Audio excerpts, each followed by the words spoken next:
ilalabas. Secretary, Okay.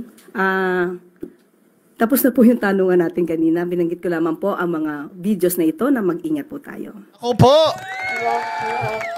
Oo, di ba nagulat ka rin? Ha? Anak ng tinapay, nung si Edin na yung magtatanong sa kanya, tapos na daw mo yung tanungan.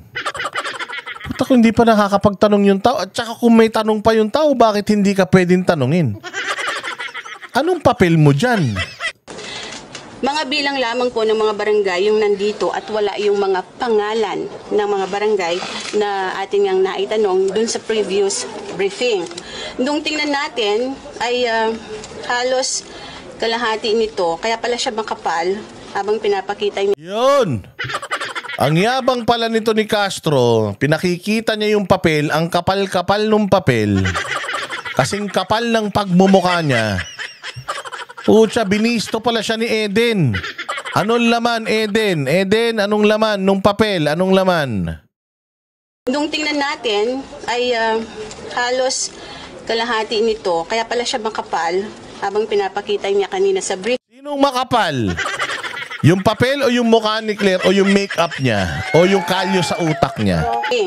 Nung tingnan natin ay halos kalahati nito, kaya pala siya makapal habang pinapakita niya kanina sa briefing. Kalahati po nitong mga to ay mga blankong papel. Hayop ka, Claire Castro. Fake news peddler ka. Tangina ka, mambubudol kang kupal ka.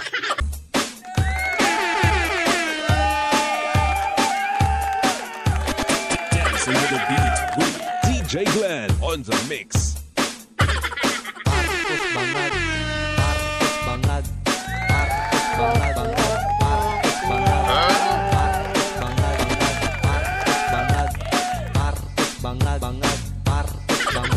Yon, magandang araw mga banateros. Good afternoon, good morning, good noon, and good evening sa lahat ng mga banateros worldwide na masugid na talaga namang nanonood sa bawat vlog ng mga banateros. Ito na naman ang inyong pinakapaboritong fake news peddler sa balat ng YouTube. Ang vlogger na hindi dapat pinagkakatiwalaan, vlogger na hindi dapat siniseryoso, ang vlogger na hindi dapat masyadong iniintindi, walang research, hindi under oath, o kabulastugan, kabalbalan, katatawanan lamang ang pinag-uusapan. Kaya doon sa mga seryoso sa buhay, oo, baka pwede na kayong manood sa mga seryosong channel. Dito sa channel na to, wala kayong gagawin kundi matawa ng marami. Dahil dito sa ating channel, no dull moment. Oo, no dull moment dito sa ating no dull moments dito sa ating channel. Ano lang dito, good vibes lang. Masyado na madaming problema ang bayan para masyado mong seryosohin. Yung mga pinanganak sa sabsaban, yung mga bait-baitan na mapupunta sa langit-langitan. Hindi rin po ito ang channel para sa inyo. Doon sa mga ayaw manood ng mga ayaw makarinig ng mura. Oo, manood po kayo sa The Flying House o kaya dyan sa sa Superbook. Pwede rin kayo sa Nickelodeon, sa Looney Tunes, ganyan, Cartoon Network. Walang mura dyan. Oo, kasi sa mga nangyayari sa issue sa bayan natin Pilipinas. Oo, sa mga nangyayaring issue sa bayan natin Pilipinas, sabay dapat lang. Oo, yun na lang ang ating kayang gawin. Murahin ang mga punyemas na yan. Yun na nga lang ang ating pwedeng ibalik sa mga kawatan sa gobyerno. Hindi pa natin mumurahin mga yan. Mura na nga lang, murang-mura na yan. Yung mga taga-gobyerno, na ayaw na mumura. Kung hindi kayo magsisipagtino, magsilayas na kayo sa posisyon. O magsilayas na kayo sa pwesto kung masyado kayong mga manalambot ang inyong mga puso. Tinitiis nga namin yung mga kakurakutan, yung mga punyemas kayo mga animal kayo. Kung nangungurakot kayo, 3 taon, 6 na taon, tinitiis nga namin, tapos hindi nyo matiis yung mura namin, mga hinayupak kayo. Ganon. Another day, another uratang session with yours truly, Boss D. Anong ha? Aga-aga na naman. Ha ka na naman ang ha. Sabog ka na naman ba? Oh ha, tapos sasakitin natin ng mga ulo, katawan, atay, balumbalunan, puso, kaluluwa ng lahat ng mga demonyo, Santanas, Judas, Barabas. Oo, at lahat ng mga magnanakaw, kawatan, putok sa buho, salot, switik. Lahat ng mga adik, bangag, sabog, tulak, magnanakaw, mandarambong, manguumit sa gobyerno, mga sinungaling,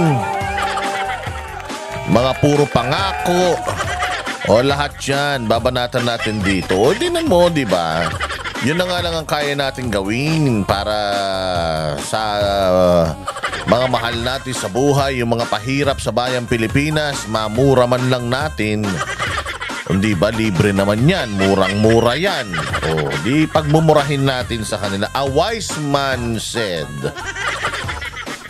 Oo, kailangan sa mga tao na yan.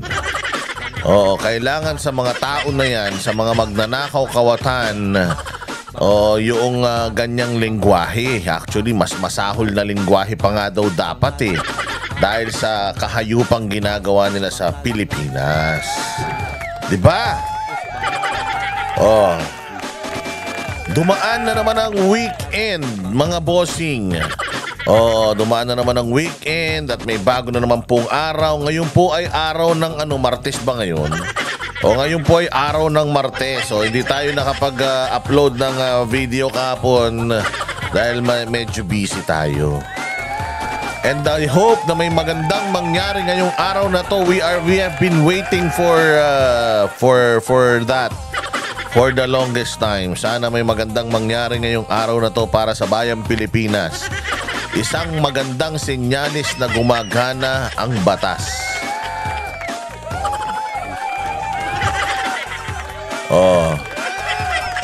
Ayan ang aga-aga. Kaya kailangan pakasaya lang tayo. Huwag tayo masyadong toxic. Tayo masyadong malungkot sa buhay. Dahil yung mga malulungkot sa buhay, maagang tumatanda yan. Maagang nagsasara yung mga bahay bata niyan. Maagang nagsasara yung mga butas niyan. Kaya huwag kayo masyado mainitang ulo, ha? Kailangan good vibes lang. Kembot lang, sayaw-sayaw lang. 3 taon na lang, konting panahon na lang, mawawala na sa landas natin ang mga hayop na yan. Natiis nga natin ilang dekada ninanakawan tayo ng mga putangin ng mga hayop, ng mga buwisit, ng mga demonyo, ng mga kurakot na mga taga-gobyerno. Mano ba naman yung 3 taon? Huwag kayong mag-alala, after ng 3 taon na yan, diretso na yan. Diretso na yan. Kaya naman nag-aaway-away na naman. Nag-aaway-away ngayon sa gobyerno. Masyadong mainit ang usapan ngayon patungkol dyan sa Senado, mga nawawalang sabongero. Pero meron tayong pinaka-importante, pinaka-importanteng mga bagay-bagay na dapat na pag-usapan before that.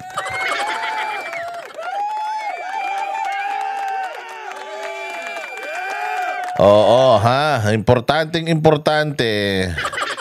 Alam ninyo yung mga testigo ni Risa na naman. Ito naman si Risa kasi.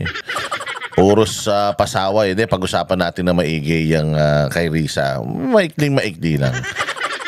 Kasi hindi ba merong isang testigo na sinasabing itong si Madam Risa ay nagbabayad di umano ng mga ng mga testigo niya. Well, napakarami rin namang mga videos na lumalabas diyan na sinasabi na talagang terrible at hindi na siya makakabangon diyan. Na talagang siya ay nagtatamper ng kanyang mga testigo. Oo, nabawasan sila. Nabawasan ngayon sila dahil yung Rene, yung isang sinungaling na testigo niya, nabawasan sila ng isang sinungaling na testigo. Kaya ngayon, di umano hindi ako nagsabi. Di umano, meron daw yatang mga nakakita doon sa dalawa niyang mga testigo. Itago na lang natin sila sa pangalang, ano ba pangalan no? Pangalang Jackson at saka alias Jerome. Yung dalawang manloloko niyang ako nga sinasabi ko na ngayon pa lang manloloko yung mga testigo. Kasi sa korte nga ganito yan. Kapag ka ikaw nag-falsify ka ng isang or nag-peke ka ng isang ebidensya, kahit yung other 10 evidence mo or 10 evidences mo ay na maayos or hindi ka sinungalingan, once na nag-peke ka ng isa, lahat yan damay yan. So ako, unang-una pa lang, aking opinion sa pagkakakilala ko, matapos kong makilala si Pastor Apollo Kibuloy at matapos kong silipin ang kanilang bylaws, yung kanilang mga rules, paano ko nakausap yung mga tao dyan sa loob at labas ng KOJC, pati yung mga hindi na member or hindi na aktibong mga miracle workers kung tawagin nila, ay ating nakausap. Ako'y naniniwala na lahat ng testimonya ng mga kupal na yan dyan sa Senado, sa inquiry ni Risa Ontiveros, lahat yan puros kasinungalingan. Kasi eto na, yung isang testigo. Actually, ito ang kanyang main na testigo Ang kanyang main na testigo, itong bumaliktad nung nakaraan lang. Kasi ito yung nagdadamay kay VP Sara, kay Pangulong Duterte, tungkol sa mga baril. Kaya nga kung mapapansin ninyo, di ba, maraming mga taon nagbantay sa harap ng bahay nila Pangulong Duterte. Dahil ginagamit nga nila yung mga testimonya ng angel of death, mga baril. Inaano nila yung ginagamit nila yon para sugurin, pasukin yung mga bahay na ni Pangulong Duterte at saka ni Inday Sara. Natatandaan nyo? Nagkaroon ng threat, nagkaroon ng usap-usapan na papasukin yung bahay ng dalawa na yan dahil sa testimonya nitong alias Rene na ito na bagbag na mga baril daw ang binibigay ni Pastor Apollo Kibuloy sa kanila. Kaya nga, naunang pinasok yung kay Pastor Apollo Kibuloy na mga properties, tas isusunod na sana yung mga properties pa ng ibang mga Duterte. Dahil dyan sa testimonya nitong kupal na Rene na ito, kita mo laki ng ginawang kahayupan nitong tao na to. So, ganun din yung ibang mga testigo dyan, yung matandang mukhang tsinelas na ano daw siya, minamanyak daw siya. Putangin na, siguro kahit 20 years ago, hindi, pangit yun. And then, di ba yung sinasabi na gusto daw siyang katabi. Putangin na yan. Sabi ko nga sa inyo, meron namang app na nagpapabata ng muka. Subukan ninyong pabatain yung mukha nung matanda na yon. Tingnan nyo ano itsura niya nun. Gusto nyo bang makatabi yan sa kama? Na di umano, marami raw mga nabiktima yun na mga ministro. Putragis yan. Ito pa lang si ate, pinaglihito sa ahas. Ahas kasi gumagapang. So imagine ninyo. Diba? So iyon, yung testigo na yun, testimonya naman nung isang babae doon sa abroad, hindi yung isa pang putatsing hindi yon, yung isa, yung Ukrainian ba yon, anak ng tinapay. May mga video pa ako nakita, ang saya-saya niya, para siya, di ginagawa siyang Disney princess ng KOJC. May mga Christmas pa, kasi noon niya ang Prayer Mountain ginagawang ginagawang Parang tourist spot ba tawag dyan? O basta ginagawang isang lugar yan na pinupuntahan, binubuksan yan para sa publiko dahil meron silang event dyan, yung mga buildings dyan, pinagpo-project ng ganun. Nagpapalit-palit ng kulay, ganyan. Tapos may mga parade of, may mga parang parada-parada ng mga prinsesa. O yan, nagpaparada pa yan, ang saya-saya. Saan ka naman makakita ng minumulestya? At saka ginagahasa na po siya, Disney princess, ganun-ganun pa. Saan ka makakita naman ng minanyak, ni-rape ka ng, halimbawa, ni-rape ka ngayon, tapos aalis ka after 7 years. Saan ka naman makakita ng gano'n? Tapos pag alis mo, doon ka lang magsusumbong na nire-rape ka.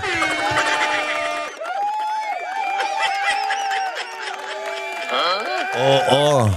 Oo nga. Haka ng hana naman. Totoo yun. Tingnan mo. Yung mga, tapos yung isa naman, yung dyan naman sa Amerika, ganun din. Ginamit lang din sila noong Nepalese para anuhin yan. Kumalat, pakalatin yung i-recruit sila. Kasi ang ginagawa ng mga Nepalese na yon, yung pamilya niya, hindi sila yung humaharap. Sila lang yung nagre-recruit, naghahanap sila. Tingnan ninyo, pahamak yung mga yan, ha? Sobrang pahamak. Ako yung talagang galit na galit kay Pastor Apollo Kibuloy dahil nahuli yung pagnanakaw ko. Kasi yung Nepalese na yung magnanakaw, daan-daang milyon ang ninakaw nun. Pati yung asawa nun at mga anak nun, pinag-aral pa ni Pastor Apollo Kibuloy yung mga napangasawa niyan. Pinag-abogado pa ni Pastor Apollo Kibuloy tapos nanakawan lang siya. Saan ka makakita mga walang utang na loob ang mga hayop na sa bagay sila sa administrasyon ngayon. Dahil walang utang na loob. Okay, pwede naman na sila yung magdemanda. 'Di ba? Pwede naman na sila Sila yung, pero bakit humahanap sila ng mga tao na magdidemanda kay Pastor Apollo Kibuloy? Kokontakin sila, di umano kokontak, parang may connection. Kasi sinabi itong Nepalese, kinausap si Rene, mag-message ka kay Rizal Tiberos, ito yung email address, mag-email ka. Sabihin mo makikipag-cooperate ka. Bakit siya nag-uutos? Bakit siya naghahanap ng mga umalis? At bakit niya papangakuan ng mga kung ano-ano? Bakit hindi siya mismo ang magdemanda kay Pastor Apollo Kibuloy kung marami naman pala siyang reklamo? Bakit hindi ba kayo nagtataka, o kayong mga umalis na members ng KOJC di ba kayo nagtataka na kinukuha kayo para mag-testify? Bakit sila mismo na umalis din naman doon, bakit hindi sila nagtitestify? Umiiwas sila sa pusoy. Umiiwas sila sa matinding kaso at umiiwas sila na mabisto yung kabulastogan nila because everything na ginawa nila is on paper. Na-audit po sila at makikita doon na magnanakaw sila. Meron silang malisya. Kaya hindi sila makapagsampa ng demanda kay Pastor kasi magkakaroon ng malisya. Bakit? May hawak sila Pastor Kibuloy na matibay na ebidensya that this family robbed them. Nagnakaw itong pamilya sa simbahan na ito. So hindi sila pipilalabas yung katotohanan, kaya maghahanap sila ng mga tao na ipapahamak nila.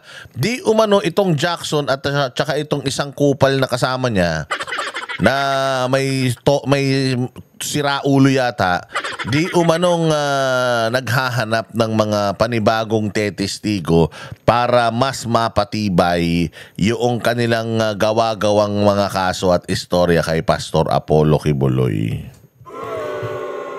Kaya ako lang, sinasabi ko lang, bakit kailangan pa nilang maghanap? Kung totoong may kasalanan si Pastor, maraming nilapastangan si Pastor, nakita naman nila na ang dami-dami na ng mga nasa Senado, bakit kailangan pa nilang mag-recruit? Bakit kailangan pa nilang maghanap? Ito ay bali-balita lang dyan sa Davao. Siguro mayroong mga members na nilalapitan itong mga kupal na ito, naghahanap na naman daw. So bakit naghahanap? Tsaka bakit sila bakit nangungumbinsi sila? Kasi kung talagang talagang hinayop ako ng grupo ni Pastor Apollo Kibuloy, I will come out ng naturally. Bakit kailangan mo pa akong kumbinsihin? So, ingat-ingat sa mga taga KOJC. Yung mga wala na sa simbahan na nilalapitan ng mga ito, i-video nyo po. I-video nyo sila. Kung tinawagan po kayo, i-record nyo po yung mga tawag para meron tayong ebidensya. Oo, kung meron man kung totoo man itong mga lumalabas na mga kwento-kwento na ito, kung totoo man, hindi natin sinasabing totoo, pero kung totoo, pag nilapitan kayo, i-video ninyo, yung conversation ninyo, i-video ninyo para talagang maidiin natin, maipakita natin sa mundo na itong mga Duterte, itong si Pastor Apollo Kibuloy ay biktima ng kahayupan ng isang tao sa gobyerno. Again yung bandari na yan, yung bandari na Nepalese na demonyo na yan, yan ang isa sa mga pinagkakatiwalaan ni Pastor. Galing yan sa basura. Homeless yan sa Singapore. Inampon nila, pinag-aral nila. Tapos kinuha nila sa kanilang poder. Ginawa pang meron pang ginawa pang piloto ni Pastor Apollo Kibuloy. Lahat ng bansang pinupuntahan niya, kasama niya yan. Ginhawa, bahay, luho, sasakyan, lahat ibinigay. Pinag-aral, yung mga anak, lahat ibinigay. Tapos ganyan ang gagawin. Nung nakita niya na, teka, kaya kong paandarin kaya kong itong simbahan na to, kayang-kaya kong i-manage. Kasi nakita ko na kasama ako sa lahat ganun lang pala yan, lasunin natin si Pastor. Kung hindi mamatay yan, nahawin natin yung pera nila. Tapos kung pa rin, hindi pa rin talaga mahulog yan, makipag-cooperate na tayo sa sa ibang bansa. Sirain na natin, kunyari ganito, ganyan. Kasi pag tinanong mo, ba't sila umalis? Bigla na lang silang umalis. Matapos yung nangyaring insidente sa Hawaii, nung mabibisto na sila, nung pina-audit na, bigla na lang nagsialis ang mga buwisit. Tapos ngayon, hindi sila makapagsampa ng kaso on their own. Why? Kasi nga, alam nila na may ginawa sila. So, they will look for people na dahil hindi nila napabagsak si Pastor na nasa loob sila. Ngayon nasa labas na sila, maghanap sila ng mga tao na tutulong sa kanila para mapabagsak si Pastor. Gusto nyo ba yun? Na maging kasapakat kayo sa kademonyohan. Kaya ingat Ingat malala dyan sa mga taga Davao. At kahit sa hindi sa Davao, yung mga KLCs sa buong Pilipinas, mga KLCs worldwide nanonood ngayon, may mga lalapit sa inyo para kasi wala na palabnaw na ng palabnaw. Itong ginawa ni Alias Rene, hindi na makaka-recover si Risa Ontiveros dito. Bakit? Panic mode na ang lola nyo. Tingnan mo. Paano mo masasabing hindi panic mode? Katulad din nila Bandari, hindi sila makadiretso sa korte. Bakit? Kasi you have to prove. When you go to court, you have to prove na meron kang ebidensya against Pastor Apollo Kibuloy. Wala Puro salita lang. It's not what you can say in the court, it's what you can prove. Same goes with Pangulong Duterte. Anong sabi ni Remulla? Yung ICC na issue. Di ba? Wala na daw ebidensya ng war on drugs. Sinira na daw. Wala silang ebidensya. So anong ginagawa nila? Hindi sila makapag-file ng kaso dito sa Pilipinas because walang ebidensya. Doon sa ICC is highly political. Hindi mo kailangan ng ebidensya dyan. Kailangan mo lang presentation at saka matamis na dila. Pakikinggan ka na dyan sa ICC. Itong ginagawa ni Risa Ontiveros na pagsasampa daw ng kaso, bobo rin tong mga na to Bopols din tong mga reporter na to. Nagsasampa daw ng kaso si Risa Ontiveros. Hindi po siya nagsasampa ng kaso, nagsasampa siya ng reklamo. Iba po yung pagsasampa ng kaso aktual sa korte at yung pagsasampa ng reklamo nagsusumbong sa NBI. So gagamitin niya yung NBI to gather evidence para makita meron bang probable cause na masampahan niya ng kaso sa korte. Bakit hindi sa korte? Of all people, ikaw bilang isang senador, alam mo yan, wala kang mapapakulong. Kung accountability lang ang request mo, wala kang mapapakulong sa NBI. Kailangan sa korte ka nag-file ng kaso. Bakit hindi siya nag-file ng kaso sa korte? Hindi siya nag-file ng kaso sa korte kasi kailangan mong magpakita ng mga ebidensya. Yung bang mga screenshot niya, ebidensya yun? Hindi po. Because magiging ebidensya lang yun kapag verify na yan ng mga IT experts. Besides, meron siyang ganyan. Meron din sigurado yung Rene na ganyan. Maglalabanan sila ng kasinungalingan dalawa. Parehas naman sila sinungaling eh. So ayaw ni Risa Ontiveros sa totoo lang na mapunta yun sa korte because malalaman ng katotohanan sa korte. Sa NBI, optics, di ba, maganda siya, nakaganon-ganon lang siya, picture-picture, bali-balita, dyaryo, TV. Pero wala siyang maipapakulong dyan because again, ang trabaho ng NBI is to investigate, hindi mag-prosecute. Kung talagang ikaw, alam mo sa sarili mo, na malakas yung claim mo, yung kaso mo against these people, yung 12 na nirereklamo mo, you could have filed it dyan sa korte para magkita-kita kayo sa korte, maglaban-laban kayo sa korte, patalinuhan kayo ron. Kasi dyan, ang magtatanong dito sa NBI, yung mga NBI representative for personnel. Bawa, si Banat Bay pupunta sa NBI, pagpapaliwanagin, magpapaliwanag lang siya. Hindi sila maglalaban ni Risa Ontiveros dalawa. So nagpapakampi si Risa sa tapos ang pitching ng prostitutes na mga mainstream media, ang pitching nila is nagsampa, dinimanda. Hindi naman dyan dapat nagdidimanda, dapat sa korte.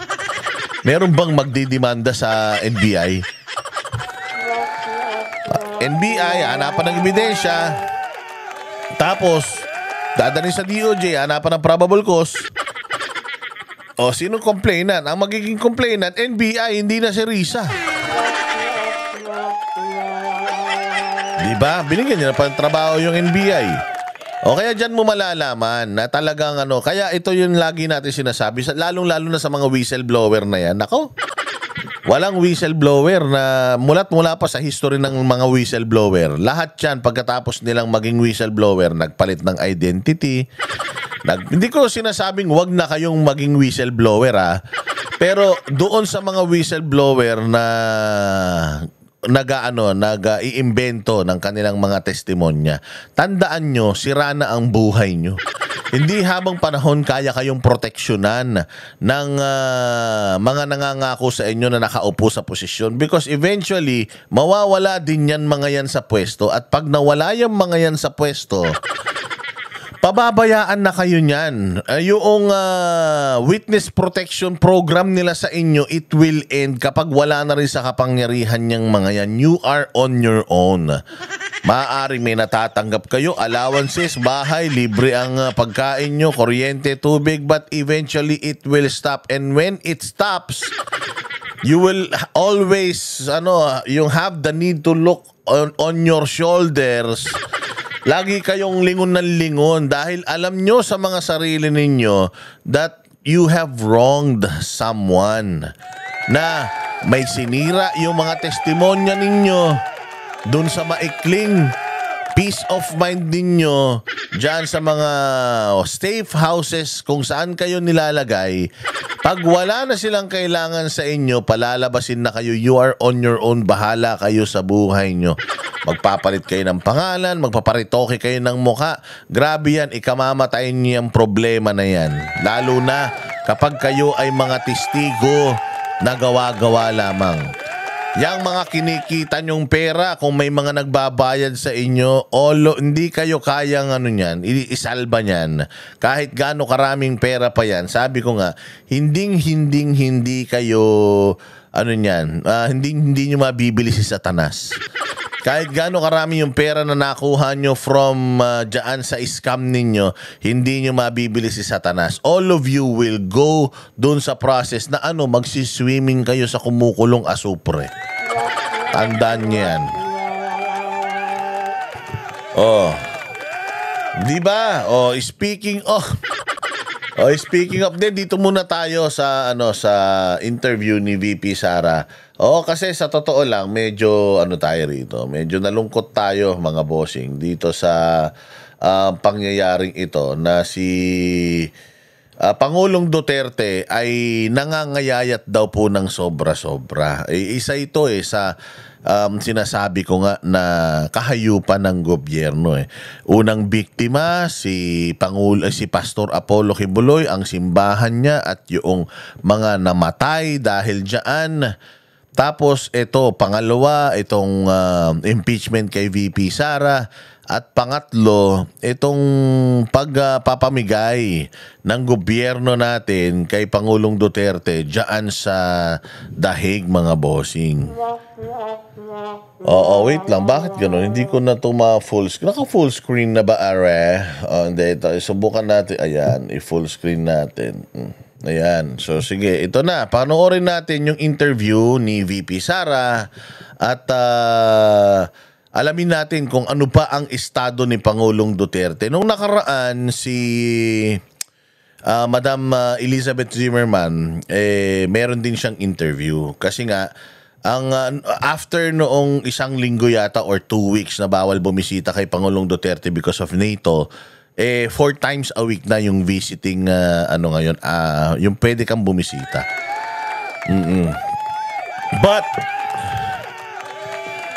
But mga bossing, bagamat ganon, napakahirap na sitwasyon ito. Because hindi lang ito nandiyan. Dito ka lang sa Davao, punta lang ng Maynila. Hindi siya ganon Ang layo niya, 16 to 18 hours ang biyahe dito. Kaya nga sabi ko sa inyo, yung sinungaling talagang pamahalaan in a sense na itong si General Torre, di ba, sinabi niya, bigyan ko kayong pamasahe. Mura lang naman pamasahe papunta dyan. Kayo magbabayad ng ticket namin. Sabi niya, di ba? Pero nakita ko ba, si Torre ba, nagbibigay ng pamasahe papunta dyan. But anyways, ang layo-layo niyan. Pero sinasakripisyo ng mga magkakapatid na magpalit-palit. Ito nga ang problema kasi maliit lang ang pamilya ni Pangulong Duterte. Meron lang siyang ilang anak, 4 na anak, tapos 5 asawa. Hindi, pwede magsabay-sabay yung mga asawa niyan dyan dahil mag-away-away sila. Pogi-pogi ni Pangulong Duterte. So ngayon, nahihirapan din. Siyempre, lahat din yan, mga public servant. Congressman si Pulong, Mayor si Baste, tapos Vice Mayor si Baste, tapos si Inday, Vice President. So, mahirap. Si Kitty lang yung actually wala pang karir sa politika. Then yung mga asa-asawa naman, siyempre may mga edad na rin at the same time, yung mga bata naman nag-away-away din. So, hindi mo maaasahan na kaya hirap na hirap at kawawa talaga itong mga Duterte dito sa ginawa ng mga Marcos sa pamilya nila. Pero, kahit na ganun pa man, nakakakita pa rin tayo talaga ng dito makikita kung gaano katyaga at gaano ka-solid ang mga Duterte. Wala talaga silang iwanan. Kahit na anong sabihin mo sa kanila, gagawin nila yung tama. Ano ba yung tama? Yung mabisita nila yung tatay nila. Kaya sabihin mo, pasyal ako ng pasyal, ulul ka. Basta ang importante, ako nabibisita ko yung tatay ko, nababalitaan ko yung tatay ko, nakikita ko yung tatay ko, hanggat kaya niya at hanggat kaya pa namin, magastos man pero kailangan namin gawin. Perseverance. Oo. At saka yung talaga sila, well-organized talaga sila pagdating sa pagpapalit-palit for PRD. Walang iwanan talaga. Ganyan din ang gagawin nila sa bayang Pilipinas kapag sila ay namumuno. Walang iwanan. They are treating every one of us as an extension sa kanilang pamilya or part ng family nila. Hindi tayo iiwan ng mga yan. Pakinggan natin itong balita kay Pangulong Duterte. Nakakalungkot because skin and bones. Masamang-masama yun kasi for an 80-year-old na hindi masyadong nagkakakain, siguro kapag ganun, sa umpisa mag-normalize yung blood pressure mo, mag-normalize yung blood sugar mo. Pero kapag nagtuloy-tuloy yun, yung pagpayat mo dahil hindi mo nakakain yung mga pagkain dahil iba talaga pagkain dyan, iba pa yung klima, it's gonna be it's gonna be a sign of yung pag-deteriorate nung kalusugan mo. Papayat ka sa una, pagka meron ka ng calorie deficit, 'di ba? Yung mga calorie deficit, kulang ka na sa protina, yun na isa-isa nang magfi-fail. Yung katawan mo, yung internal organs mo. Sa ngayon, okay pa, payat siya, yun lang ang problema nila. Pero kapag nagtuloy-tuloy yun, imaginein mo another 6 months nang dumaan na hindi tama yung nutrition niya dahil nga hindi niya nakakain yung mga pagkain. What will happen to him? Kaya nga importante talaga na si Pangulong Duterte maibalik mo na or mailabas mo dyan sa detention facility para yung mga Pilipino maalagaan na siya. Willing ang mga Pilipino na mag-alaga. Alam nyo ba na kahit na hirap ang mga Pilipino dito kumuha ng mga rekado para sa mga pagkain Pilipino nila na piknikan nila dyan, gumagawa sila ng paraan. And lahat sila kayang magsakripisyo na magdala ng pagkain kay Pangulong Duterte. Yun kasi ang tanong, bakit hindi pwedeng magdala ng pagkain yung mga, bawal kasi talaga kasi baka mamaya malason, masisipa yung ICC. So gustuhin man natin na mapadala ng pagkain si Pangulong Duterte dyan para makain niya yung bulad, yung tuyo, bagnit, tsaka yung mga danggit, suka, wala talaga, hindi talaga obra. Kaya nga, ang pinakamaganda is mailabas siya dyan, mailagay siya sa isang, kahit nga dyan na din sa higi.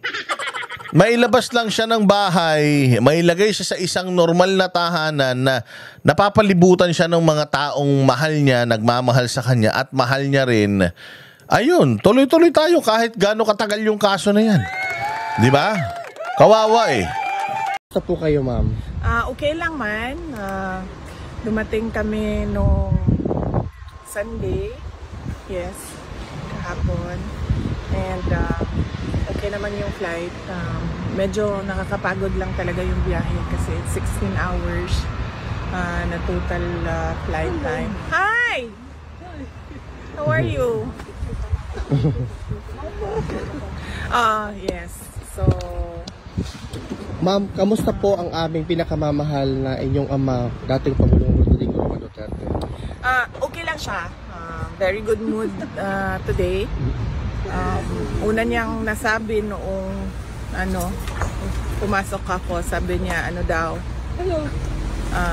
yung braso ko daw ay doble ng braso niya. So, Diba, nakakalungkot yun. Yung braso ni Pangulong Duterte, yung isa, dalawa na nung isang braso ni Inday. Ang payat ni Inday.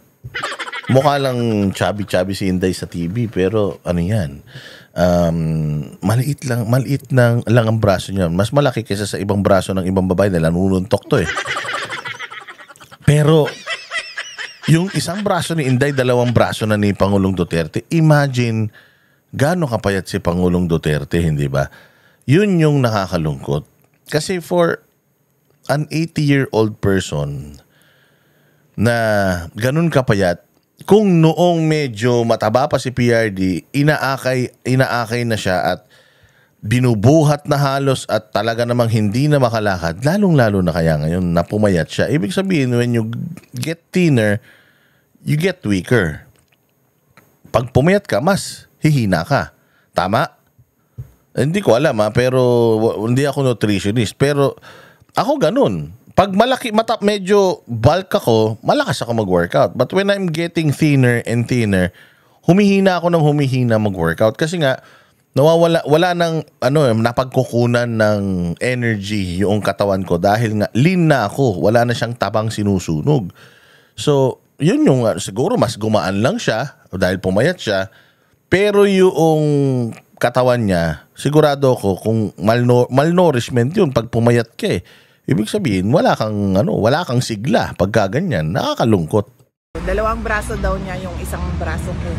Ma'am, pakilinaw po yung sinabi ni Ma'am Elizabeth na si Tatay. Kasi ma'am, marami talagang nabahala mga kababayan natin na si Tatay Digong daw ay skin and bones. Ano po yung konsepto noon, ma'am? pumayat siya ng sobra. Hindi niyo pa siya nakita ng ganito siya kapayat. Ganito siguro siya kapayat nung binata pa siya. Oo. So, laki ng pinayat niya. So, ito kung ito yung braso ko, doble ma. So, doble is kalahati nito. Kalahati na lang nito ang braso niya. Pero health-wise, ma'am, okay naman siya, ma'am. So far, wala man siyang, tinanong namin siya kung Yun ang nakakalungkot. So far, tinatanong namin siya, syempre, ako, pagka tinanong mo, okay lang ako. Si Pangulong Duterte kasi malakas ang puso at isip niyan eh. Okay lang ako. Okay lang ako, okay lang. Wala naman akong ibang nararamdaman. Syempre, kung meron man, hindi yan yung, ang sakit ng ganito ko, ang sakit ng ganyan ko. Because, hindi nga si Pangulong Duterte, titiisin yan yung nararamdaman niya kasi nga, strong ang personality niyan. Ang isa pang nakakalungkot dito sa sinasabi ni VP Sara, nasa normal na detention na siya. Wala na siya sa pangangalaga ng yung infirmary diyan sa sa Hague, sa ICC detention. Meron kasing nga diyan, ospital, 'di ba? Sa loob yung clinic. Dati nandoon siya. Ngayon nandoon na siya sa normal na detention. So pag nasa normal na detention ka na, mag-isa ka na lang. Kung meron ka man TV, okay. Pero wala ka ng bantay dun. Yun yung nakakatakot na part dun because PRD has to go, get up, iihi, dudumi. Mahina na nga yung katawan niya. Who's doing that for him? Siya ba ay kapag ka may ganun, meron ba siyang buzzer na pipindutin? Tapos may pupunta na mga help sa kanya, orderly na pupunta para gawin niya yung mga dapat niyang gawin doon, alalayan siya. 'Di ba? Doon sa clinic, definitely 24 hours na mo-monitor siya. Paano pag nandoon ka na sa facility?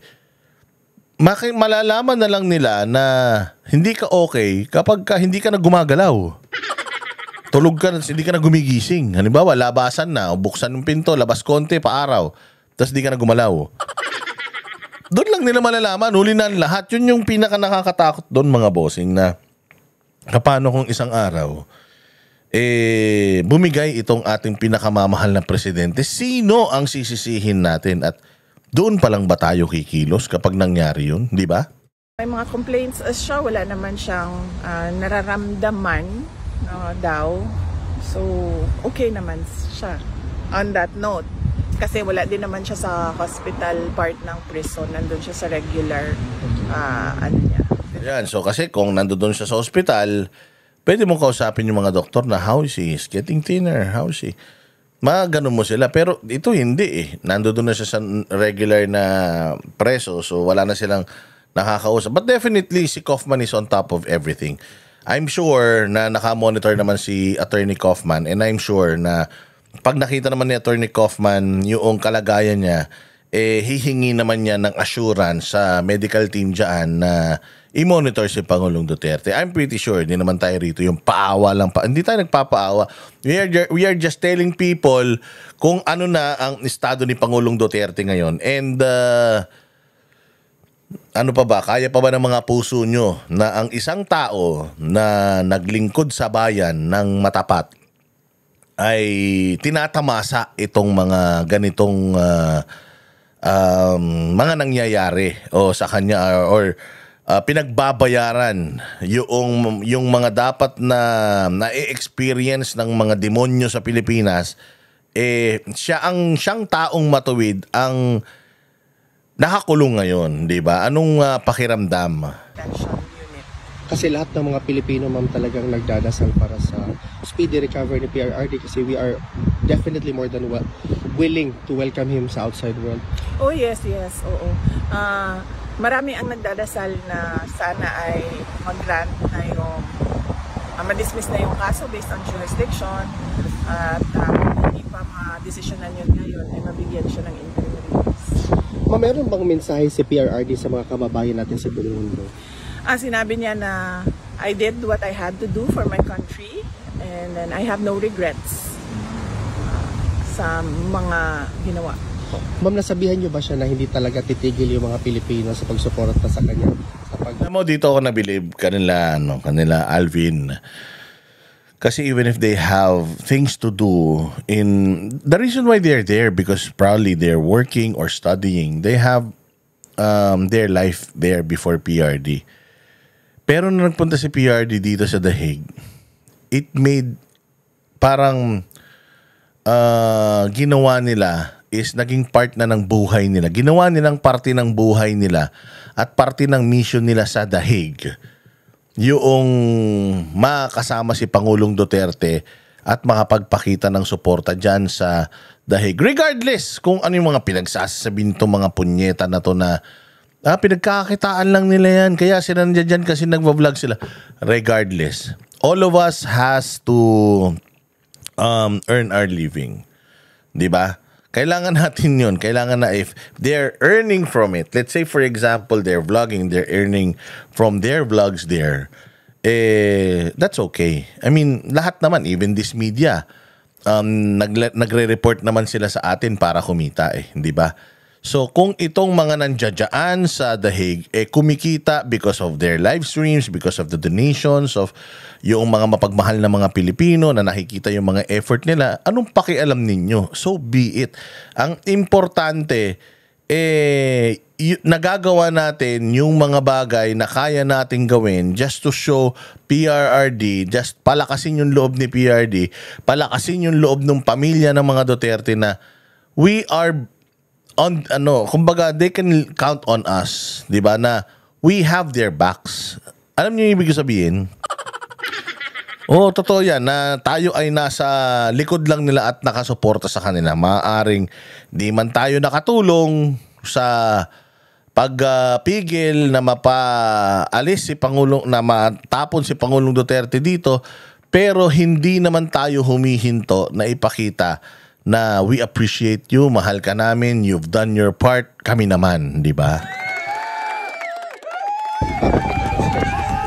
Nabanggit namin, no, na nandito kayo. Nabanggit din namin yung walk for Duterte noong July 5 dito sa The Hague. Na-mention din namin yung run for Duterte sa Davao City at sa Cebu noong July 6. So, alam niya. At saka yung upcoming July 19, ma'am. Oo. Ay, hindi pa. Tomorrow, babanggitin ko sa kanya yung July 19 at nabanggit ko din. Doon sa mga nagtatanong, kasi we're supposed to go to Hague, pero wala pa kasi kaming schedule. Once we have our schedule, we'll keep you posted. Pero for now, kung sino muna yung nandiyan dyan, focus muna tayo sa kung sino yung mga nandiyan dyan. Kaming mga Banateros, kasi supposedly, ako and Banat Bay will go there. Pero hindi kami magkasabay. Baka mag-overlap lang kami supposedly. That's the plan. Pero syempre hindi yan sure na 100%. But if magka totoo, kasi syempre hindi rin naman biro yung pagpunta diyan. Medyo mahal din talaga yan. Kasi ang plano ko when I go there, susulitin ko sa layo ng biyahe. I want to stay there for like for 1 full month. Yun yung plano ko talaga. And syempre, hindi yun mura. So there are things that you have to consider. So basta darating kami diyan kung darating kami diyan. If God permits, makakapunta kami diyan. And pag natuloy kami, magdadala tayo ng something that we can give our fellow na nagmamahal kay Pangulong Duterte dyan. We'll give them something, remembrance from Banateros. Pero basta let's all pray magkita-kita tayo dyan soon, di ba? Din sa kanya na merong nagbigay na merong nagbigay ng perpetual mass sa kanya. So araw-araw merong nagdadasal para sa kanya. Ma'am, meron po kayong message sa lahat ng mga kababayan natin sumusuporta? Unang-una, syempre, ang mensahe ng pagpapasalamat. So, lagi paulit-ulit yung pagpapasalamat namin sa ating mga kababayan sa buong mundo sa pagpapakita nila ng suporta at pagmamahal kay dating Pangulong Rodrigo Duterte. At naiintindihan namin yung pag-aalala nila dahil yun din yung pag-aalala namin dahil sa kanyang edad, dahil sa kanyang health, at naiintindihan din namin yung frustration nila sa kaso na ito dahil wala naman talagang basehan yung kaso. Kaya sana ay ma-dismiss na siya doon sa petition sa jurisdiction. Ma'am, on another note, ano po yung opinion nyo sa sinabi ni Senator Zubiri na yung impeachment complaint against you is a witch hunt pala? Witchcraft? Witch hunt. Nalayo ng witchcraft na ba? Kay duda na ako niya, abot na gid sila sa witchcraft sa ilahang kuan. Sa ilahang kagustuhan na Ma-impeach ka, ma'am. yes, matanggal ko sa pwesto at I'll be out of their way. Wala ko ang witch hunt, well, obvious naman na, no? Makita ninyo dito. Unang-una, makikita ninyo nung budget hearing last year, no? Na ang lahat ng tanong nila ay tungkol confidential funds lang. Meron lang silang inutusan na magtanong konti about sa budget proposal ng OVP na wala namang confidential funds, pero lahat ng tanong nakikita nyo, nagbabasa sila ng script at lahat yon confidential funds dahil doon nila kinukuha yung information nila na pang-atake, at ngayon nalaman natin doon din pala nila kukunin yung information nila para sa impeachment. At kung maalala ninyo, ang presiding member ng House noon ay si Congresswoman Stella Kimbo, at sinabi niya talaga on record na let's stick to our plan. Yan. And Dave, ito, napakaganda nito na pinapaalala ni VP Sara itong mga nangyayari na ito. Because the Filipinos have the tendency na ma-overwhelm. Sobrang dami talaga ng kinakaharap ng bayang Pilipinas ngayon na problema na baka nakakalimutan na natin kung ano ba talaga yung ugat nitong lahat ng problema na to. Ang ugat nitong problema natin sa Pilipinas is yung 2022 elections na nagpabudol tayo. Then, simula nung nanalo sila, sinimulan na nila itong pagtatrabaho sa mga Duterte. At sa sobrang influential ng mga Duterte, nakita nila na hindi posible na atakihin mo kagad sila direkta because napakataas talaga ng tiwala ng tao sa kanila. Kaya ang ginawa nila, they took a little detour. Ano yung detour na yun? Tirahin muna natin yung, kumbaga, let's chop yung mga branches nila. Oo. Kasi isa silang malaking puno may mga branches niya. So let's chop the branches and then saka natin putulin yung puno. Tirahin muna natin yung mga nakapalibot sa kanila. O ayan, una vloggers, pangalawa yung mga alyado, tapos Davao, and then Pastor Apollo Hibuloy, simbahan ng KOJC, Davao, sirain yung Davao, di ba? Tapos ngayon, nung natabas na nila lahat yan, doon na sila sa ilalim. Puputulin na nila yung puno. For the past 3 years, ito yung ginagawa nila. Hindi naging effective, mga bossing. Because yung puno nandoon pa rin. Tapos yung mga branches, unti-unti na namang tumutubo. Kasi nga, yung mismong puno cease to disease, hindi ba? Cease to give up. Hindi sila sumusuko. So, nagkakaroon na naman ng mga bagong sanga. Yung KOJC, matapos nilang babuyin, after nitong kahayupang ginawa nila, mas dumami pa yung branches nila, yung sanga nila. Itong mga sila Bongo, sila Bato, Duterte, mas kahit anong paninira mo, mas yumabong pa ulit yung mga sanga nila. So, hindi na nila alam kung saan sila magfo-focus ngayon. Hindi na nila alam kung paano nila pababagsakin ngayon ito. And unti-unti nang nagbe-bail out yung mga tao. After nung election, nung nawala yung ibang mga congressman, nung nakikita na yung kahayupan ng COMELEC, noong nakikita na ni Boying Remulla na hindi nila kayang pabagsakin ng mga Duterte, anong ginagawa nila, hindi ba? Yung kapatid niya, gusto nang kunin yung yung siya na magsususpindi ng klase. Tapos siya naman, nandoon ka na sa DOJ, you still have 3 years. Pero Bakit gusto mo nang iwanan yung DOJ as early as now? Kasi nakikita ni Boying na it's not going anywhere. Na kailangan niyang protektahan yung sarili niya. Kailangan niya nung immunity na 7 taon. 7 taon na maging ombudsman. 7 years eh.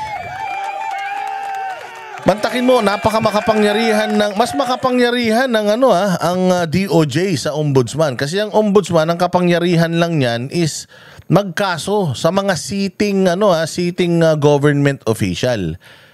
Bakit yun ang target ni Remulla?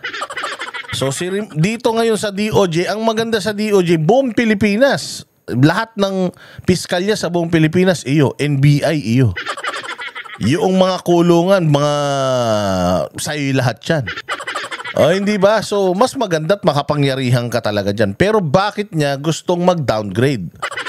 Kasi nga, ang kailangan niya is security ng 7 taon, hindi siya matatanggal sa gobyerno. Kapag nanalo ka bilang isang ombudsman, ipinromote ka, inalagay ka dyan ng Pangulo, kahit yung Pangulong naglagay sa'yo, hindi ka na niya kayang tanggalin dyan. Diyan ka na for 7 years. 7 taon. So, kung si Boying, iniisip niya na yung kanyang sarili, o edi mas lalo na yung ibang mga hindi nanalo sa election. Si Abalos hindi nanalo. At hindi mananalo yan. Kahit na ilagay mo ulit siya sa gobyerno, hanggang dun na lang siya. They can only reign for another 2-3 years. After that, nga na sila.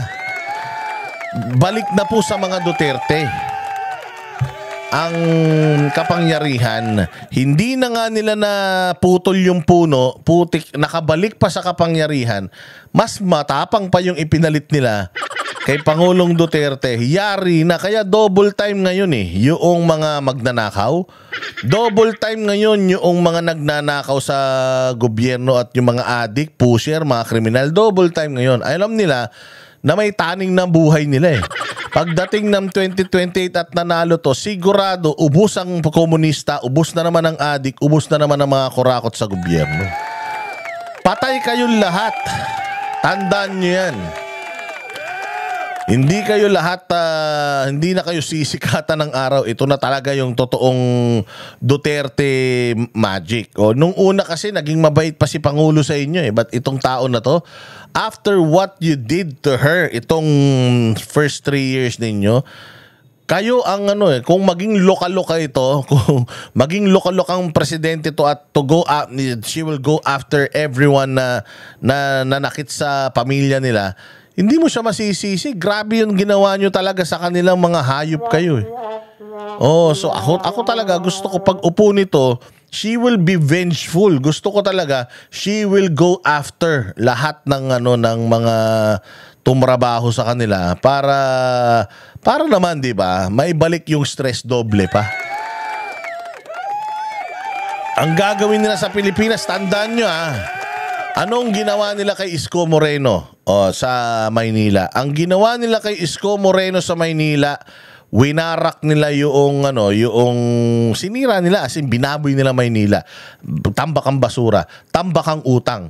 Lahat ng pera ng Maynila, kinash advance ng mga putang ina. Pinagkukuha, pinaglulon ng mga hayop, di alam kung saan napunta yung mga pera, iniimbestigahan pa nila ngayon. Pagpasok nila ng loob ng City Hall, walang laman. Kahadiyero lang nandiyan dyan. Tapos mapuputulan pa sila ng kuryente, mapuputulan sila ng internet. Hindi lahat binayaran. Binaboy ni Hani Lacuna ang Maynila. Hindi lang ang Maynila, binaboy niya ang Kapitolyo, binaboy niya yung serbisyo na dapat na ibibigay sa mga tao. Hindi makaka-recover si Isko Moreno dyan ng 3 taon. Sa ginawang kahayupan ni Hani Lacuna, it will not, mahihirapan siya. Kaya nga nakikiusap si Isko sa mga service providers ng Maynila na wag nyo muna kaming putulan. Mababayaran naman kayo. Wag nyo muna kaming singilin. Sigurado ako, mababayaran ko naman kayo. It will take time, pero sigurado ako, mababayaran ko naman kayo. Saan ka makakita ng isang mayamang lungsod, puta, mapuputulan ng kuryente? Kaya dapat, Isko Moreno, you go after these people. Yan si Honey Locono, you go after her. File cases against her at yung mga kasapakat niya at yung mga kumuha ng pera dyan. Ipakulong mo lahat yung mga buwaka ng ina niyan dahil pera ng taong bayan yan. Hindi man ako taga Maynila. Dati ako taga Maynila, taga Tondo rin kami. Pero putang ina, sa totoo lang, dapat talaga si Isko Moreno ipakulong itong mga kung pwede nga lang barilin sa yan sa may luneta yung mga hayop ng mga magnanakaw na yan Nung nakikita ko tong nangyayari kay Isko Moreno, putya yan, sabi ko ganito ang magiging kalagayan ni VP Sara pagdating ng 2028. Hindi man siya ma-impeach ngayon, I'm pretty sure pagdating ng 2028 walang Pilipinas, wasak ang Pilipinas na i-go-govern nito ni VP Sara. Malamang ganyan din. Malaking version lang ng nangyayari sa Maynila ngayon. Ubos yung laman ng Malacanang. Wala ng budget para sa infrastructure. So she will kumbaga, kung hindi gagalingan ni Inday Sara, hindi niya kailangan ng isang termino. Hindi niya kayang maayos yung Pilipinas na iiwanan ni Bongbong Marcos sa isang termino. Tapos sasabihin nila, tinan nyo? Di ba? Hindi rin naman nagawa ni Inday Sara. Di ba? Hindi, ang hirap-hirap pa rin ng Pilipinas, si Inday Sara na. Kasi nga, you put her there to fail. Sinira nyo yung bayang Pilipinas, kakamkamin nyo lahat, hihigupin nyo lahat, butas ang bulsa ng Pilipinas pagdating kay Inday Sara. Paano niya maayos ang Pilipinas sa loob ng 6 na taon kung yung ginawa nga ng tatay ni Bongbong Marcos 30 years bago tayo nakarecover. Dahil sa dami ng pagnanakaw, corruption na ginawa nila, lahat ng mga sumunod na mga administrasyon, hindi na ayos ang bayang Pilipinas, mas lalo pang naging corrupt dahil sa ginawa ng pamilya nila. Ganon din ngayon. Itong damage na iiwanan ni Bongbong Marcos sa Pilipinas, beyond repair ito. Kaya good luck talaga sa iyo, Inday Sara. Good luck talaga sa iyo dahil kung ano yung nararamdaman ni Isko Moreno ngayon, sigurado ako 10 ulit yung hirap na dadanasin mo kapag presidente ka na ng Pilipinas. Pero good thing, Duterte yan. Ang Duterte, laging merong intervention ng langit yan. Tutulungan ng Diyos yan sigurado. Tsaka nandito naman ang mamamayang Pilipino, kaya nating i-pledge sa bawat isa na anuman ang gustong mangyari ni Inday Sara, susunod na tayo. Susunod tayo. Hindi tayo papayag. Di ba? Hindi tayo papayag na mag-fail si VP Sara. So yan, napakaganda noong mga sinabi ni VP Sara. Binabalik niya kung ano yung mga nangyari. Sinabi niya rin dito na yung pagpapadala ni Boying Rimulya ng yung pagpapadala ni Boying Rimulya ng mga testigong bago diyan sa ICC, it just shows na may pera naman talaga ang gobyerno para magpadala ng mga tao, alagaan ng mga tao para lang i-persecute si Pangulong Duterte, pero wala silang plano para sa mga OFW sa Israel tsaka sa Iran, hindi ba? Oo, napakaganda ng mga sasabihin pa ni VP Sara dito, pero putulin na natin yan. Gusto nyo pa ituloy? Sige, tuloy pa natin yung mga sasabihin pa ni VP Sara. Ang sunod doon sa loob ng Commission on Audit at nagbukas ng pagkakamali sa mga ginawa, ay lumipat na sila doon sa impeachment puno. At nakita ninyo doon sa impeachment puno nila, naka-4 sila na articles of impeachment dahil hindi nila talaga magawang mabuo ng isang complaint na makatotohanan at meron talagang mga credible na evidence. So, hindi na yan siya lingid sa kaalaman ng karamihan ng ating mga kababayan. Kita nila kung ano nangyari. Correct, ma'am. Ma'am, on a different topic po. Okay lang. Ma'am, my question kasi is that tinanong ko kay Attorney Kaufman, ano ang reaction niya sa sinabi ni Secretary of Justice Rimulya na allegedly na-destroy na yung evidence kaya hindi na sila makapag-file doon sa local court sa Pilipinas and they're ceding the issue or the situation dito sa ICC. Sinabi ni Attorney Kaufman po na And as far as destroying evidence is concerned, wala pong ginawa si PRRD because that is a criminal offense. Ano po yung reaction ninyo, ma'am, sa statement ni Secretary Remulla na wala na daw evidence? A lot of Filipinos are thinking, if there are no evidence in the Philippines, what kind of evidence will be presented before the ICC? Gawa-gawa.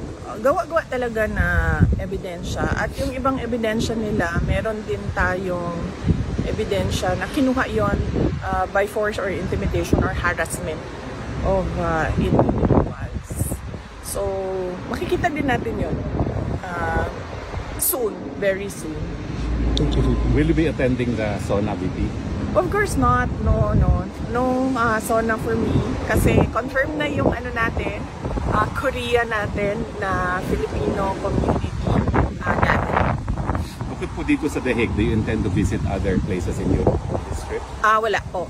Dito lang kami sa Hague sa duration ng duty ko. So July ano ba ako? Kailan ako dumating? July 5 hanggang July 23. Minamaximize namin yung grant ng detention unit na 4 times a week pwede visit. Your reaction po na gobyerno ng Pilipinas ang gagastos para sa apat na witnesses by way of cooperating with the ICC? Well, nakakalungkot. Dahil unang-una, sinasabi nila walang ebidensya, pero meron sila ngayong witnesses. Nga pala, yung tanong nga pala kanina is yung bakit parang kumakalaban sila VP Sara sa gobyerno. Sabi niya, hindi kami kumakalaban sa gobyerno. Actually, we're on the defense mode. Depensa lang kami. Kung ano yung sinasabi nila, we're just answering. Oo. Kasi sila naman yung unang umupensa eh. Impeachment, ICC, ginawa kay Pastor Apollo Kibuloy, ginagawa sa Davao. That's all them. Ang mga Duterte, sagot lang ng sagot. 'Di ba? Lahat lang ng issue na binabato sa kanila, sinasagot lang nila. So nasa depensa lang sila. So may kasalanan talaga nito, lahat ng ito, yung mga nasa gobyerno. Na kaya naman nila pala bayaran yung pagbabiyahe.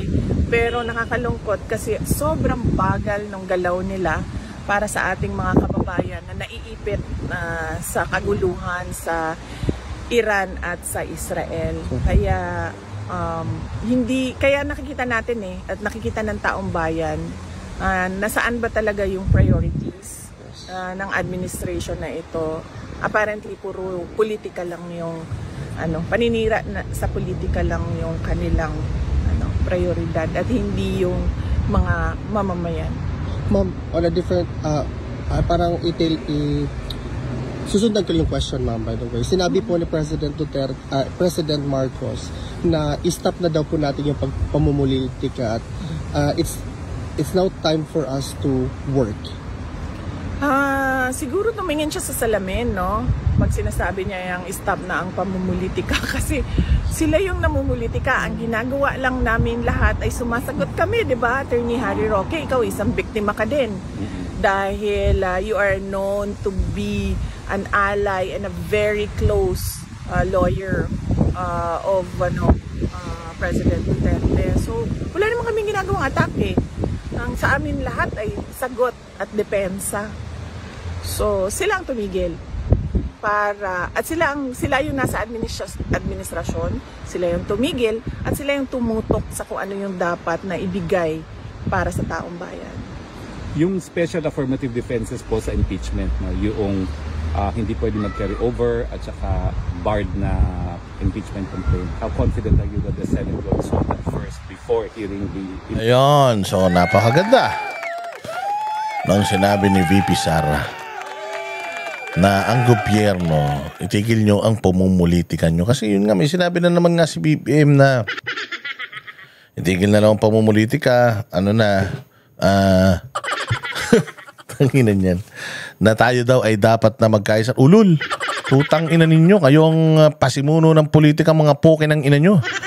Sa totoo lang, pinalibing yung tatay mo para matigil ng politika sa Pilipinas, pero putang ina, ikaw talaga dapat ang ilibing eh.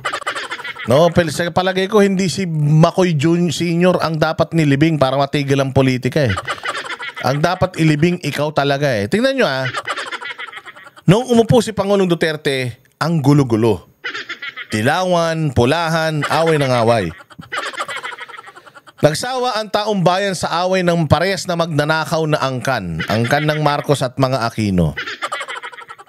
Sabi ni Duterte, para matapos na lahat ng ito, makalimutan na ng mga Pilipino kasi hanggat nandiyan yan sa Batak. Batak talaga eh. Ito si Bongbong, Batak talaga eh.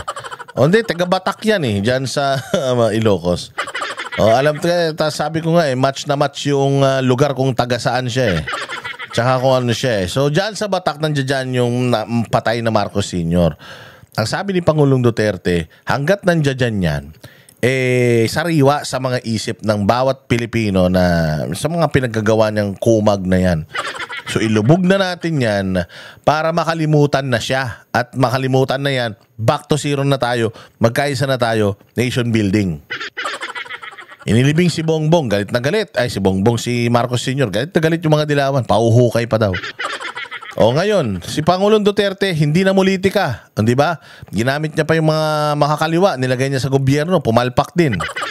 So nagpatuloy pa rin siya sa pagtatrabaho, inayos ang bayang Pilipinas. Tapos putang inang yan, hindi pa rin natapos ang politika. Bakit?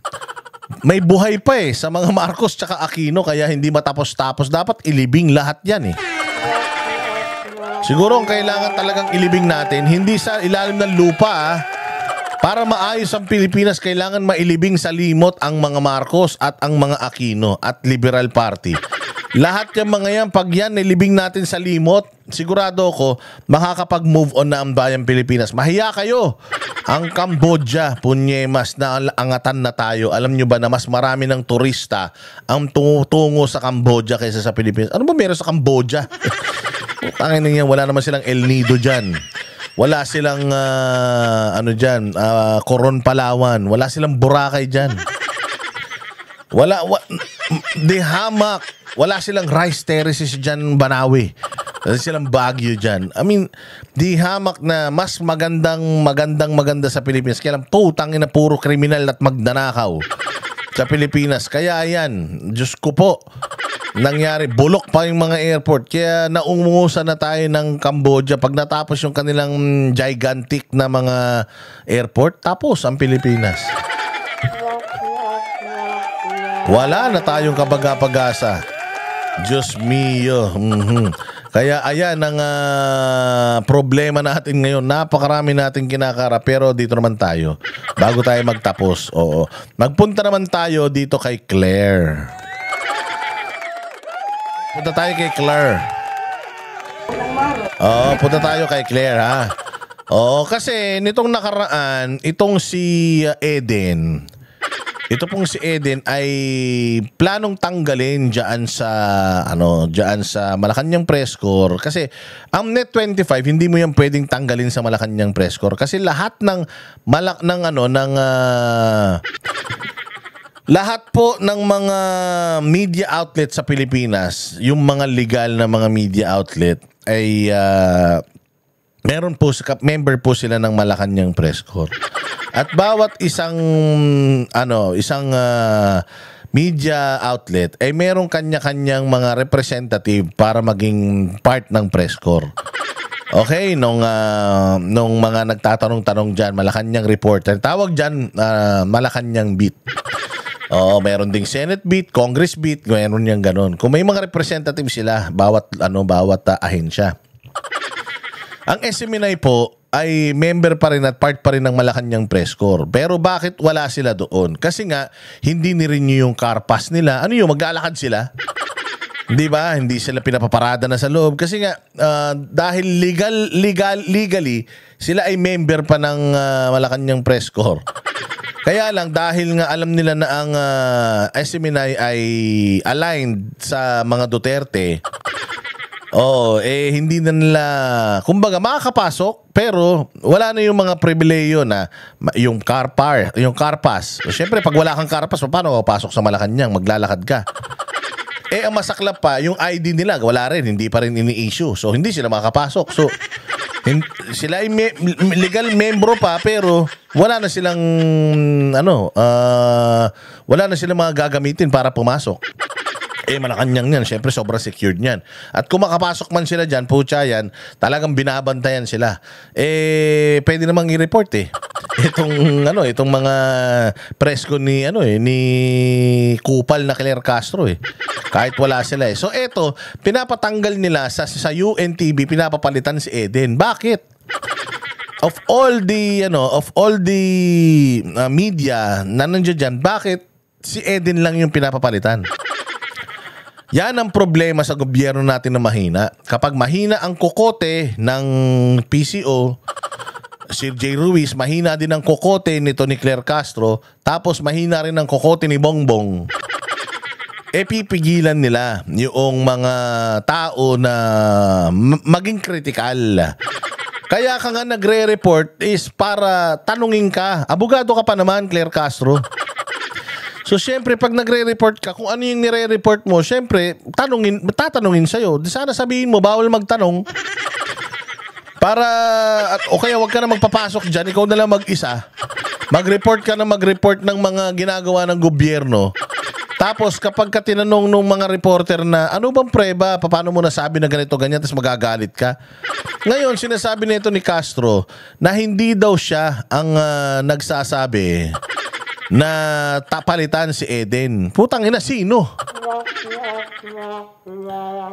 Kayong dalawa lang naman nag-uusap. Siya lang naman ang nagtatanong sa'yo. Siya lang naman ang namamahiya sa'yo mayat maya. Di ba? Hindi rin naman siya direktang nakakausap ng boss ninyo na si J. Ruiz. Hindi rin naman siya direktang nakakausap ni Bongbong Marcos.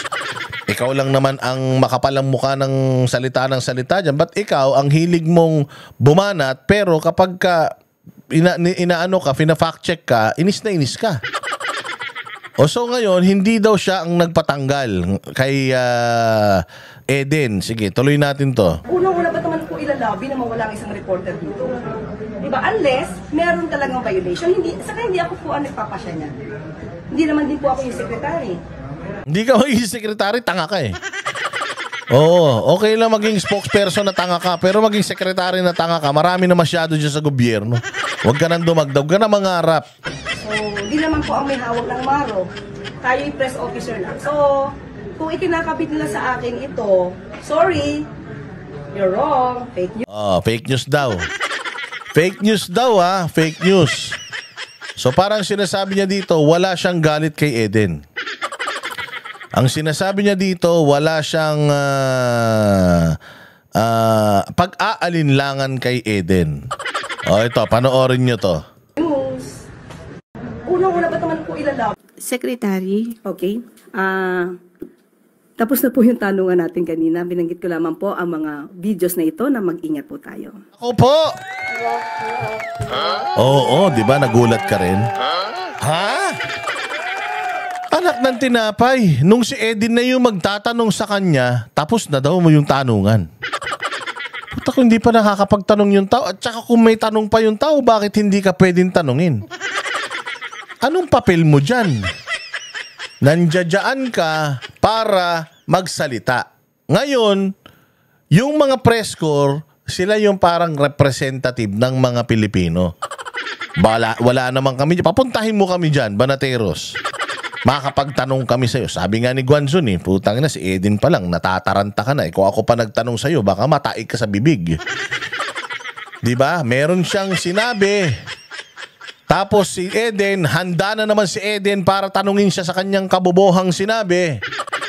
Pero ang sabi niya, ops, wala nang tanungan, tapos na po. So akala ko ba okay kayo ni Eden? Bakit ngayon ayaw mo siyang pagtanungin? Secretary, Okay. Tapos na po yung tanungan natin kanina. Binanggit ko lamang po ang mga videos na ito na mag-ingat po tayo. May pinakita ka palang video Tapos, tatanungin ka tungkol sa video, ayaw mo na naman. Bakit? Dahil natanong ka tungkol sa libo-libong barangay na daw na drug-free? Pero wala ka namang maibigay na barangay, kahit isa man lang, doon sa mga drug-free na barangay. At saka dun sa iba pang mga kapalpakan mo, Claire Castro. Kapal ng mukha mo. Pahiyang-pahiya ka. Gusto nyo malaman kung bakit tinik sa lalamunan ni Claire Castro, etong si Eden. Ito, tingnan nyo kung bakit. Mga bilang lamang po ng mga barangay yung nandito at wala yung mga pangalan ng mga barangay na ating ang naitanong dun sa previous briefing. Nung tingnan natin ay halos kalahati nito, kaya pala siya makapal habang pinapakita niya. Yun! Ang yabang pala nito ni Castro, pinakikita niya yung papel, ang kapal-kapal ng papel, kasing kapal ng pagmumukha niya. Pucha, binisto pala siya ni Eden. Anong laman, Eden? Eden, anong laman nung papel? Anong laman? Nung tingnan natin ay halos kalahati nito, kaya pala siya makapal habang pinapakita niya kanina sa brief. Sinong makapal? Yung papel o yung mukha ni Claire o yung makeup niya o yung kalyo sa utak niya? Oo. Ha, ano naman ang ha? Tingnan mo nga, sabi nga ni Eden, makapal. Makapal daw. Sino? Makapal yung kalyo niya, makapal yung utak niya, yung kalyo sa utak, yung mukha niya, yung papel. Ano makapal, Eden? Ulitin. Briefing. Nung tingnan natin ay halos kalahati nito, kaya pala siya makapal habang pinapakita niya kanina sa briefing. Kalahati po nitong mga to ay mga blankong papel. Ayun, blanco.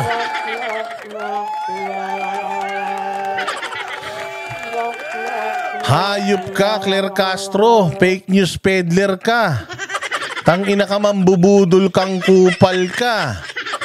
Mantakin mo, tinataas niya pa yung papel. 400 something, 4,000, 400,000. Ilan man yan? Ang dami daw barangay na free na, drug free na.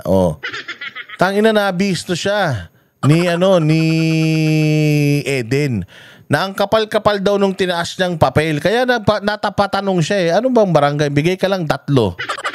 Walang naibigay. Putang ina, ano yan? Ba't ang kapal niya? Nung chinek ni Eden, kalahati dun sa papel na hawak ni Castro, blanco yung... Ba't puta blanco na? Ikinumpile nyo pa? Parang utak nyo yan Blanco. Kapal ng mukha nyo. Mambubudol ang mga putang ina nito. Sanay na sanay mandugas talaga ng tao. Siyempre nga naman, si Bongbong kukuha siya. Yung spokesperson naman durugas din katulad niya. Hindi ba? Ang kapal nung papel, kalahati pala doon, blanco. Para lang magmukhang marami talaga, totoo yung sinasabi nila. Pero pag inurirat mo, nga. Wala talaga, walang katotohanan. Puros numero, puros report, pero puta walang patunay. Kaya tinik sa lalamunan nila si Eden. Kasi hindi katulad si Eden ng ibang mga palamuti na mga prostitutes dyan. Yung TV5, GMA, ABS, Rappler. Lahat ng mga nandiyan dyan, puros palamuti. Dahil palamunin ng gobyerno ang mga buwaka ng ina. Hindi nila binibisto itong pambubudol ng gobyerno. Net 25 SMNI. Yan lang ang malalakas ang loob na ipakita ang kabalbalan netong pamahalaan natin. Uulitin natin yung report ni Eden ito yung unang pambabastos sa kanya ni Castro Secretary, okay. Tapos na po yung tanungan natin kanina. Binanggit ko lamang po ang mga videos na ito na mag-ingat po tayo. Secretary, okay. Tapos na po yung tanungan natin kanina. Binanggit ko lamang po ang mga videos na ito na mag-ingat po tayo. Ayaw na pagtanungin. Paano ka ba naman kaya ayaw kang patanungin dahil dito? Mga bilang lamang po ng mga barangay yung nandito at wala yung mga pangalan ng mga barangay na ating ang naitanong dun sa previous briefing. Nung tingnan natin ay halos kalahati nito, kaya pala siya makapal habang pinapakita niya kanina sa briefing. Kalahati po nitong mga to ay mga blankong papel. Ano na ngayon? Diba? Sinong fake news ngayon? Sa sobrang walang ginagawa ng gobyerno na to, sa sobrang walang kwenta ng gobyerno na to, pinepeki na nila yung resulta. Pinepeki na nila yung mga ipinakikita nila sa taong bayan. Tangina, tama pa ba yan? Maling-mali na po yan. Kaya kayong mga Pilipino, bahala kayo. Itong mga tagapagtanggol ng pamahalang tanga na to, tanga rin kayo pare-pareho. Pare-parehas kayong mga putok sa buhat, mga hindot. Harap-harapan na kayong tinatarantado nitong mga pinagtatanggol ninyo, tuwan-tuwa pa rin kayo. Sa totoo lang, mas masahol pa kayo sa galisin na mga aso. Napalamunin lang ng kaning baboy, handa nyong ipagtanggol etong mga basurang mga tao nito. Yan ang ilalagay ninyo sa mga kokote ninyo, mga buwisit kayo. Kaya kayong mga kayong mga nandiyan dyan sa gobyerno, hindi nyo kami kayang takutin. Hanggat may mga switik, may mga salot na katulad nito ni Franz Castro, ni Claire Castro, at saka ni Franz Castro. Hanggat may mga ganyang salot na tao na palamunin ng mga mamamayang Pilipino, tapos mamamayang Pilipino ang binubudol, hindi mawawala ang mga katulad ng Banateros, ng Biraderos. Yan sila Reaction TV, sila PH Update, yung mga malulupit na mga vloggers na nag-e-expose ng lahat ng mga kademonyuhan nyo. Again, do not quote me sa lahat ng mga pinagsasabi ko rito. Lahat ng mga pinagsasabi ko, disclaimer lang, walang katotohanan.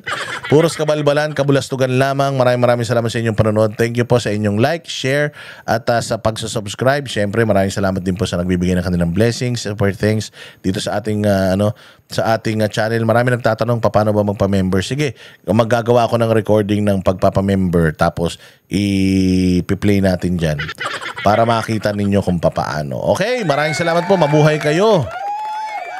God bless everyone. Kami ang boses ng masa, hindi natatakot. Katotohanan lang, di kami nalulunod. Walang bahid ng sismis, lahat ay totoo. Kahit sino ka pa, pag mali ka babanatan ka. Walang pinipili kulay, wala kaming kinikilingan. Basta para sa bayan, kami lalaban.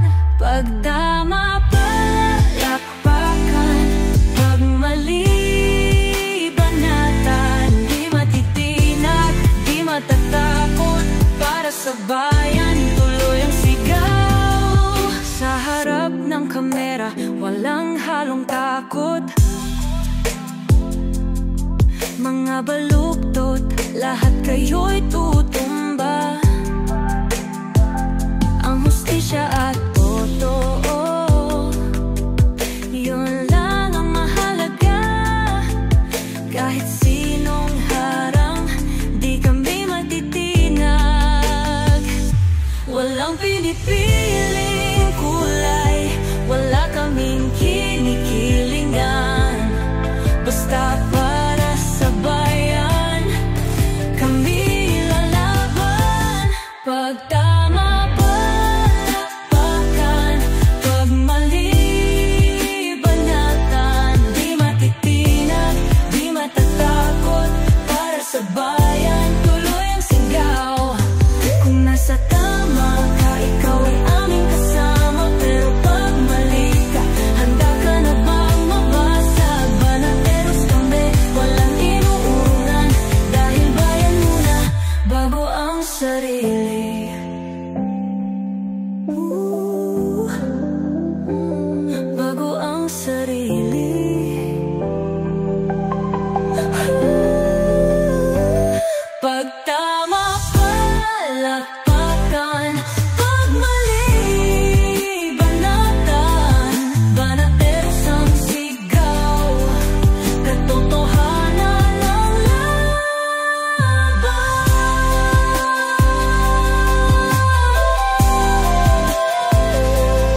mata.